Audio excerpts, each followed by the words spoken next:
This is Northeast Michigan's best news source. You're waking up to WBKB Early Morning, your first look at news, weather, and sports. This is Early Morning. The Alpena Chamber of Commerce held their annual chamber dinner last night and honored their Citizen of the Year. Plus, it's official, when the new Meijer Superstore goes up, so will a new traffic light. And Governor Rick Snyder is making some new budget recommendations that may benefit ACC. Good morning and thanks for joining us. I'm Ashley Reed. For a first look at the weather, let's check in with meteorologist Adam Claiborne.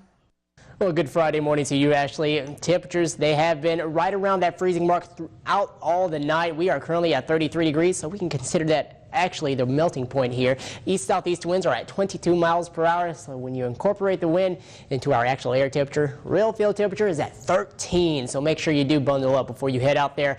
Look at our satellite and radar. You're not only going to need to bundle up for the wind, but for all the rain too. Might even need a rain jacket, as you can see all this moisture coming in from the south. We have seen the snow, the freezing rain, the sleet, and even most of us right along the shorelines have seen just plain rain, and all the snow is back here into Wisconsin and the UP. This will all shift eastward, and we will start to see better chances of snow throughout the day. Taking a look at our current radar, see how things did start off as snow, and then we started to see more of that mixed batch of precipitation move its way here into northeastern portions of Michigan. But throughout the day, we'll be expecting this to change over all to snow, and cooler air will be in store for us by later this evening. A high of 33 degrees, just barely above freezing, before temperatures should be right around the middle 20s by your dinner hour. And tonight, 15 degrees for overnight low, with the snow starting to head out. Thank you, Adam. The Alpena Chamber of Commerce held their annual dinner for the community last night and, of course, gave their big award for Citizen of the Year. Citizen of the Year is always a person who is a pillar in the community, who goes above and beyond for their community along with their job. This year, that lucky citizen is Joe Gentry of First Federal Bank. Other awards given out at last night's ceremonies for various successful businesses in Alpena, but at the end of the day, all of the success is due to the growing community. We started 7 years ago. When I first started, we had about 250 people. We have 520 people today. So we have grown tremendously, and the energy that is in the room after this event, like even when the program's over, people will be here until, late at night, because they just want like this energy and this happy feeling. So that's my favorite part. Every year they have a theme for the dinner, and this year they chose teamwork. Krawcheck says that teamwork is what is helping the growth in Alpena, and no one can do it all alone anymore. Partnerships are what strengthen our community. Alpena Township has received the official word that the installation of a traffic signal at the entrance of the future Meijer Superstore has been approved. MDOT recently gave Alpena Township a copy of the approval letter that was dated February 13th. The traffic signal will be built at the Meijer entrance point on M32, directly across the entrance to Walmart. After 2 traffic studies, it was agreed upon that the light will greatly improve traffic flow in all directions. I think that this will allow people to go across, back and forth across the road to both facilities. And I'm hoping that people will take the time to get used to those signals. Traffic signal will be timed with the signal at M32 in Bagley and the signal on M32 in front of the Home Depot to keep traffic flowing smoothly. MDOT will pay 50% of the light's operating cost. Meijer and Walmart are expected to equally split the other half of the costs, as long as Meijer secures that agreement with Walmart. The signal will be installed once the new Meijer store opens, which is expected to be April of 2015. A group of University of Michigan students visited Alpena this week to help put their finishing touches on their thesis project. Master students from U of M spent Tuesday researching how communities like Alpena engage in marine protected areas. The students built their thesis based on observations from several different communities on how they are being affected by marine sciences. The students specifically picked Alpena to study the effect of a particular community who is surrounded by shipwrecks and a wealth of marine history.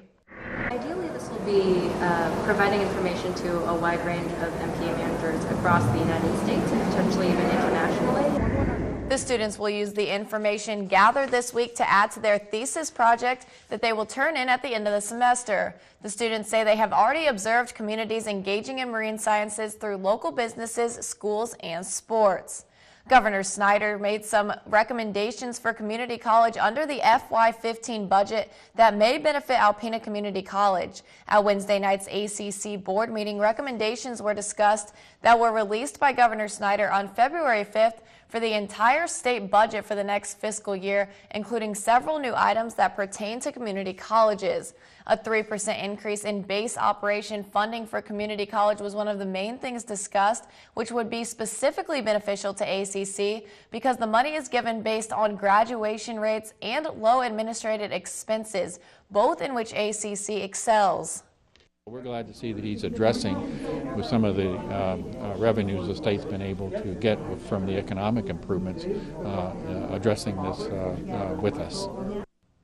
Another big topic Snyder suggested was a possible 3.2% tuition restraint. Dr. Jointon says he doesn't see this being a problem as the college did not expect to raise their rates more. He also added he was happy to see the governor protecting them from increasing within public school retirement system as well. When WBKB Early Morning returns, I met up with Kelly Bolin from Bay Athletic Club yesterday. She took me around Neiman's Family Market to show me some special ingredients for a delicious, healthy taco recipe. Stay right here.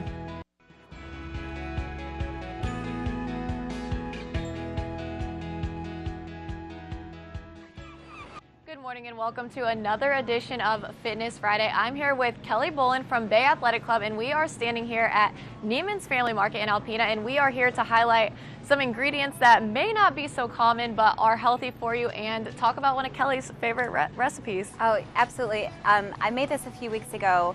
You know, it's sometimes hard to find so seasonal fresh fruits and vegetables. The good news is, you know, they always recommend that you eat the rainbow of colors of fruits and vegetables, but it doesn't mean just that. You can incorporate, you know, healthy nuts, grains, beans, legumes into those rainbow colors and still be getting tons of nutrition from them. So I put together what I call Tex-Mex chicken lettuce wraps, if you will. So it's not exactly a taco, it's not exactly a lettuce wrap, it's a little combination of the two. One of the ingredients calls for avocados and tomatoes. Not super, you know, crazy to find.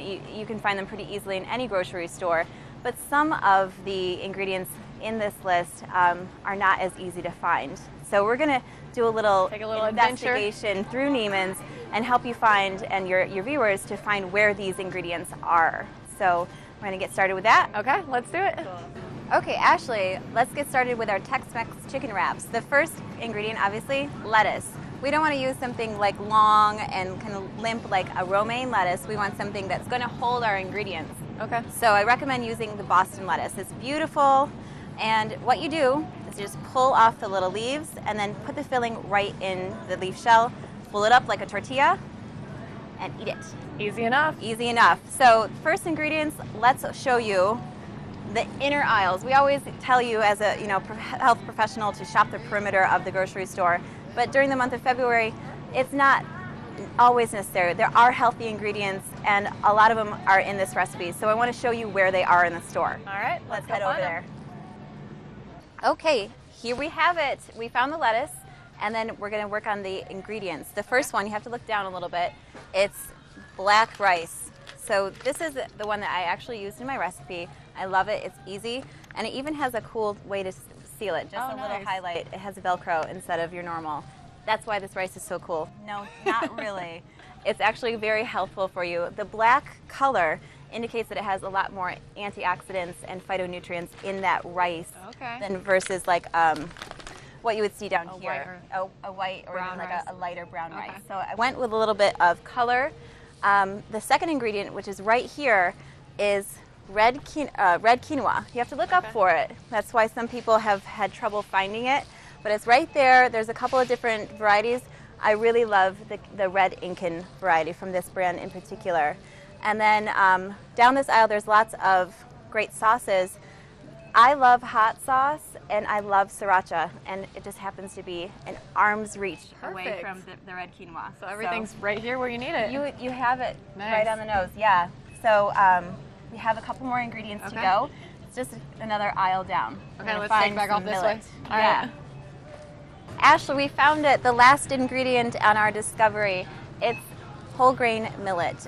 Whole grain millet it's a little seed, and it's been around for a really long time. People use it like we would use oats for oatmeal. Okay. In this recipe, and along with the other recipe ingredients like the black rice and the red quinoa, it's a lot of ingredients, I understand that, but you just use a little bit at one time, and all of those ingredients are very shelf stable, so they'll be around in your pantry for a long time to come. Okay, perfect. And then for everyone who wants to go out and make this recipe on their own or has any questions about it, they can get a hold of you or find the recipe online, right? Yes, yep. So go to my blog or email me directly, KELLY, Bay Athletic Club. I'd love to help you with your adventures in cooking. Okay, and then blog address? Is myblogspot/fitfoodiefacts. So check that out.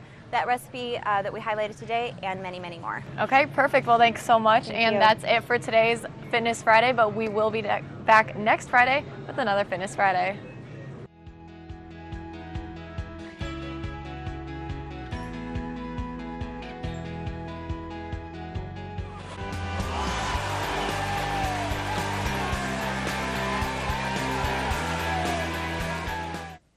The Spartans started their season 18-1, but after losing by 5 points to Michigan on January 25th, Michigan State has dropped 3 of its last 7 games. This week, the team received its lowest ranking of the season at 13. However, if the Spartans won last night, they could have sole custody of first place in the Big Ten going into Sunday's game against Michigan. Spartans up 2, 3 minutes in. Adrian Payne makes his second 3 of the night. Gary Harris putting on a show shortly after. State ends the first half with 13 threes. A minute later, A.J. Hammond's cutting Purdue's deficit to 6. Spartans up 11 at the half. Backhand feed to Kenny Kaminsky is good for 2, but not as good as Denzel Valentine to Harris. State takes this one 94-79 and is now a half game ahead of Michigan. On the high school circuit, Karina Cole broke the Alcona girls season scoring record with her 490th point this year, topping the Owls 67-29. The Lady Tigers end the regular season 17-3. Farther south, Aranac Eastern had a big night, winning 66-22 against Augrey Sims. Brooke Schutte had 19, while Onaway fell to Bel Air 34-26. The Lady Cardinals have a bye in the first round of districts. They'll play the winner of the Wolverine-Vanderbilt game Wednesday night in Wolverine. In the NBA, while other teams utilized the trade deadline yesterday, the Pistons stayed under the radar, keeping their team the same for tonight's game against the Hawks. After losing back-to-back games to Charlotte, Detroit is now 2.5 games out of the 8th spot in the Eastern Conference, adding more pressure to the remainder of the season. Tonight's matchup with the Hawks could get the Pistons back on the winning track, seeing as Atlanta has dropped its last 7 games. Tip-off is at 7:30. Same stage, different venue. The United States and Canada have battled for an Olympic gold medal 4 times, with Canada leading the series. During the preliminary round in Sochi, Canada topped the United States 3-2. However, yesterday, the red, white, and blue looked to win gold for the first time since the '98 Winter Olympics, while the women from up north looked to defend their 2010 gold medal. And unfortunately, they did, coming back from a 2-goal deficit at the end of the 3rd period before scoring on a power play. The United States falls 3-2 in overtime, winning a silver medal. While the bronze game was equally dramatic, Switzerland was down 3-0 in period 3, but was able to score 4 goals, topping Sweden 4-3. Staying on the ice in women's figure skating, the Americans were unable to medal. Gracie Gold finished 4th, while in the women's ski halfpipe, Maddie Bowman was able to win gold. The U.S. holds on to first place for another day with a total of 25 medals. Russia is in 2nd still with 23, and the Netherlands are in 3rd with 22. And taking a look at today's action, men's hockey starts in 30 minutes with Sweden taking on Finland, and then at noon, the men will play Canada in the final game. And while a handful of Red Wings skated out for the semifinals today, Henrik Zetterberg is expected to have his herniated disc further evaluated after arriving stateside yesterday. Sweden's captain withdrew from the Olympics Friday and is waiting to determine whether or not surgery is necessary. Detroit has been practicing at Joe Louis Arena the past 2 days, with defenseman Jacob Kindle lacing his skates after missing the final 2 games before the break. The Red Wings will be back on the ice Wednesday when they head to Montreal. Right here in town, the Alpena Street Cats lost 2 more kittens this week. Alpena native Cameron Russell will no longer play for the team, while Pavel Bakarov, who was known as Thousand Hands, went to Minotaurs. of the North American Hockey League in North Dakota to train this past weekend. Alpena secured its spot in the playoffs, but is still looking for a higher seed going into its last 7 games of the regular season. The Street Cats play the Firehawks on the road this weekend. Of course, it brings lots of changes to our team, but we take care of it and we're ready to play good games. We cannot afford any injuries because we're really short bench right now. And our main goal to not lose our players for health reasons. That's it for your sports this morning. Make sure you watch the men take on Canada at noon. Ashley, back to you. Thank you, Shannon. Now for a look at what we can expect with the weather today, let's turn it back over to meteorologist Adam Claiborne. Adam. Okay, thank you, Ashley. Driving to work this morning, yeah, that was difficult, but taking the walk from the car to the store here at the station, that was an adventure all in itself because temperatures, they are right around the freezing mark, allowing the precip that we have seen to be kind of like freezing rain and sleet. 34 degrees currently in Tawas City, 33 in Rogers City, and currently sitting at 33 down into Gaylord. Temperatures are cool now, but they are going to get even colder because the system will start to drag down that colder air from the west and from the north. 30 degrees currently in Minneapolis, 17 in Bismarck. We are in store for that as we head later on into the evening and into tonight, as we will be in the teens for overnight lows. Satellite and radar showing how large and expansive this system really is. How we started off as snow, but then quickly started to change over to sleet, freezing rain, and now for most of us right along the shores, we are seeing just an all liquid rain precip type. But things will start to cool off during the afternoon, and that will allow everything to change back over to scattered snow showers. Current winds coming from the east, pretty breezy, 22 miles per hour in Alpena, 16 in Oscoda, and sitting also at 22 in Houghton Lake. We'll be expecting things to be very breezy throughout the afternoon, causing wind chills maybe right around 10 to 0 degrees by the time we head into tonight, so watch out for that. What's ahead for us? We'll see the scattered snow showers this morning. Colder air will start to finally arrive during the afternoon, but we will still be dealing with the gusty winds. And our snow, that will start to end tonight, and we could even see some partial clearing, which will allow things to get even cooler for us. Winter advisories, we do have a winter weather advisory in effect until 7 p.m. tonight, and we could be expecting anywhere between 2 to 4 inches of snow and winds. That is going to be the major story still, right around 20 to 30 miles per hour, and gusts as high as 45 miles per hour. This system is really strengthening, and as it goes up into Canada, we'll be expecting the cold front to push its way east and seeing more of those scattered snow showers and the winds to be very breezy. How much snow? Well, right around 2 to 4 inches as you go through most of our viewing areas. As you head just to the west, they'll be expecting a little more. For futurecast, seeing that the system does start to push its way towards the northeast, seeing how the snow fills in behind that, the colder air will arrive. Temperatures right around the dinner hour could be in the middle 20s before dropping to the middle teens throughout the overnight. As we take a look at what will be happening with our day, timing it out for you, 33 degrees by the noon hour. Then by tonight, expect things to really cool off. 15 degrees for our overnight low. Maybe some snow early on before it really starts to leave later on during the evening. Southwest winds at 10 to 20 miles per hour. Our extended outlook, we'll see a few more snow showers on Saturday before really cooling off into Monday at 12 degrees for a high, and Wednesday will be all the way down to 9. Thanks, Adam. Coming up next on WBKB Early Morning, there's a shaky peace in place in Ukraine after 3 days of protest and deadly violence. Stay tuned. Good morning and welcome back. I'm Ashley Reed. In national news, a shaky peace is in place in Ukraine after 3 days of violence left about 100 people dead and many more injured. CBS's Susan McGinnis has the latest on efforts to end the crisis. There's a tense peace in Kiev's Independence Square this morning. Ukraine's government says overnight talks with opposition leaders and ministers from the European Union have resulted in a deal to end the fighting.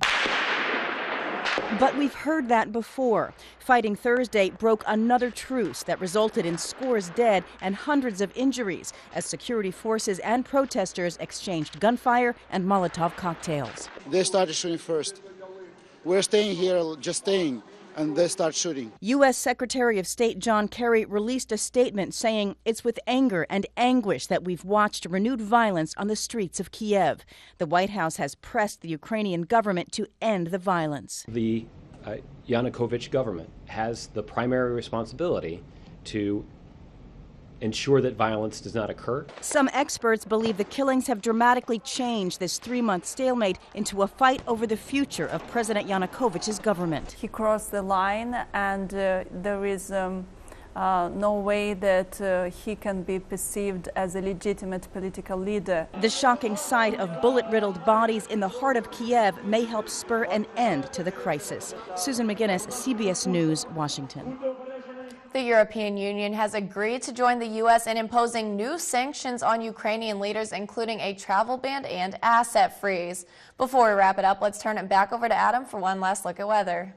Thanks once again, Ashley. 33 degrees, so barely above the freezing mark. East-southeast winds are at 22 miles per hour, while seeing our real field temperature, it is at 13 degrees, so pretty chilly when we have all that wind out there. Satellite and radar just shows you how large and powerful this system is as you go well far back here into Wisconsin and the UP. A lot of heavy snowfall. For us, we have been dealing mostly with the mixed precipitation and then also some snow at the leading edge of this, but this will all turn to snow once this disturbance pushes to the east and starts to drag down that colder air. So expect things to be very cool for us during the late afternoon and into our evening. Current radar here, as we take a closer look, you can see how we did start off with the snow here into Galena and Rose City. We saw the heavier snow early on before the pink, which is the mixed precipitation, started to move its way into our neck of the woods, and that's why we saw actually a good amount of sleet throughout the region. And closer to the shorelines, we saw just all rain. 4-hour day, we'll be expecting a high of 33 degrees before dropping off later this afternoon to 15 degrees for our overnight, with the snow starting to move out. All right, thanks, Adam. Be sure to tune in tonight for WBKB 11 News at 6 for updates in news, sports, and weather. Felina Jones and Lindsay Adeluca will have the latest in local news. Meteorologist Adam Claiborne will have the weather, and Jeff Kolb will have all of your updates from the world of sports. Also, don't forget you can read more about our broadcast stories and get the scoop on other news items online. Just visit WBKB11.com for sports, weather, and news updates anytime, day or night. Or add us on Facebook at facebook.com/WBKBTV. That's all we have for you today on WBKB Early Morning. Thanks for watching. Good Morning America is up next.